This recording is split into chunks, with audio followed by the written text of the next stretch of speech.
Ladies and gentlemen, the next inductee to the Craver's Hall of Fame, Mr.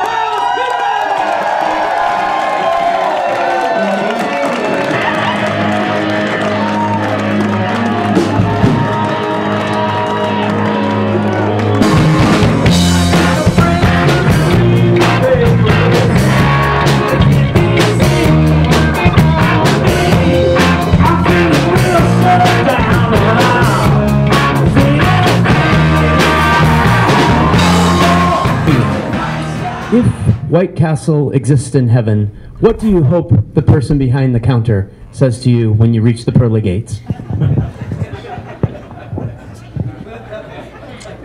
Do you have any Pepsid AC with you? You know what? We thought we'd turn the microphone over and see if you'd want to share a White Castle memory or two. Oh, absolutely. Well, I grew up in East Detroit. So East Detroit, we grew up on White Castle hamburgers and the Detroit Tigers. You know, that was the two things that you had to have in your house. My dad would bring home 2 bags. It was 12 for $1. Because if you bought a dozen, they were only $1. They weren't 5 cents. Then they were, you know. This is 1954, I think, 55. And, you know, it was like something, when you grow up with something, we didn't grow up on McDonald's. We didn't grow up on anything. We grew up on White Castles. So anytime I would ever mention White Castles, I always knew who was from Detroit or Columbus or from this area, and I never lost the craving for them.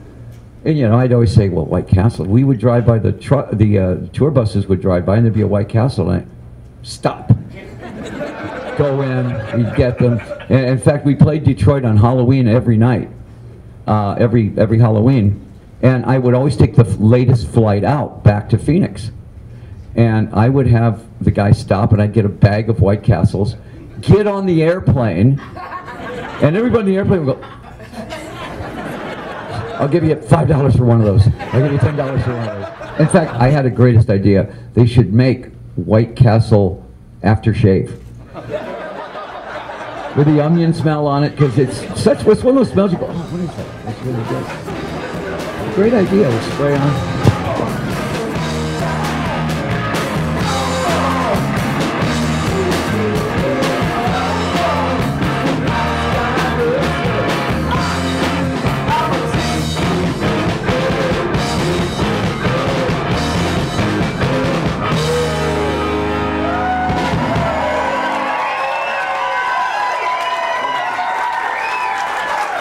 Make sure my dad gets the chords to this correct, like this one.